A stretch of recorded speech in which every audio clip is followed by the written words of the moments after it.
a lot of times, and we know this, from psychology, the fight, flight, fawn, right? Yep. Sometimes we don't even talk about the fawn because we're so Yeah. busy with fight or flight that we Yes. don't even talk about fawn. And a lot of times for people, lazy or a Mhm. lazy gene or needing to lay down is really a symptom of overwhelm, is Yeah. fawn, right? It Yeah. is a symptom Yes. of overwhelm.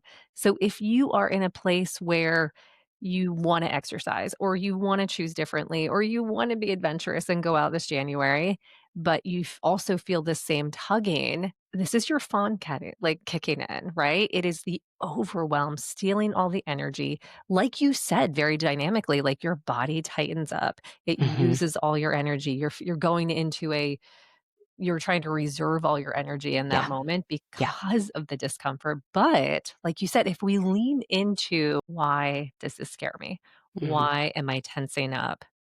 There's so much freedom. There's so much liberation in that. Instead of shaming yourself, like, I should do this, I should get off the couch, I should do this thing, I shouldn't exercise. Ed, digging into the curiosity because for me, a lot of clients are, well, I didn't go because I didn't have the energy or I didn't feel this.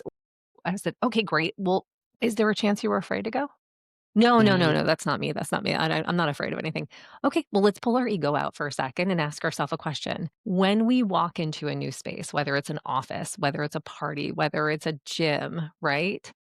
We're all brand new, and Oh, I don't yeah. care who you think you are or what sort of mask you put on, there's some real insecurity there, and insecurity shows up in our physiology. Mhm. Insecurity shows up in our personality sometimes too. We have enough clients between the 2 of us too that we know that sometimes people show up and they overproject because there is an Mm. insecurity overlaying, and Mhm. you know what? Yeah. That will steal your energy before Yeah. anything. So, my question to you is if you are stuck on the couch, if you're stuck in a situation where you're like, "I can't move, I can't do it, I don't have the energy," or "I'm afraid," let's call it what it is.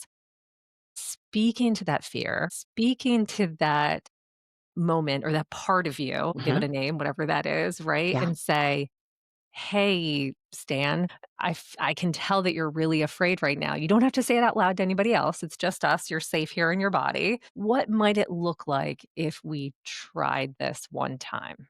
Instead of going off what we think our brain is gonna tell us is going on, let's try it out. Let's be curious. Let's walk into the gym, and if we're there for 10 minutes and we check out the towel service and we turn around and go back, that's fine, right?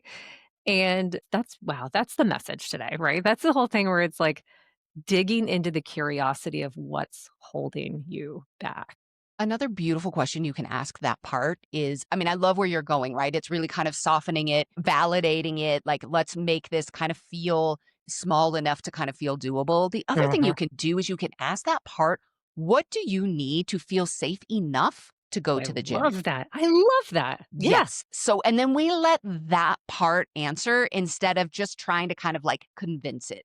So often what we're trying to do is we're trying to just convince ourselves. If I just push myself harder, if I just do this plan, if I just sign up for an accountability coach, then, if I have to text somebody, then I'll do it. It's like, yeah, but we're not really addressing what's happening under the hood, what's going on that's creating this resistance, that's creating all of this other stuff. So if we can start to identify it, we can start to see what is happening, and then let's bring that part into the conversation. So if you are trying to change your eating habits this January, which is probably most humans, okay? Mhm.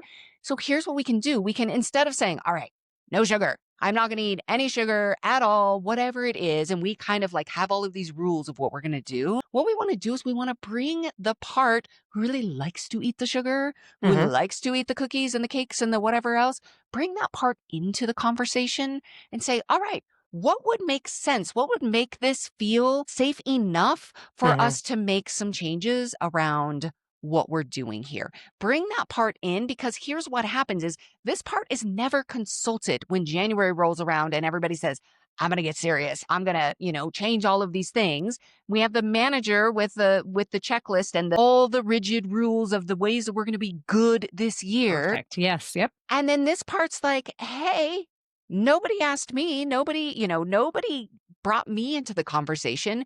So then there's that resentment, and that's where that rebellion comes in. And then here comes in the Mhm. critic. Now we're just In stuck that loop. on that cycle. Yeah. Jay, I think there's no better metaphor or illustration than you just put out there because there is nobody alive that doesn't have this internal conversation going on all the Right. time. Yes. It may not have the full awareness, but Yes. there's so much power in this awareness. Yes.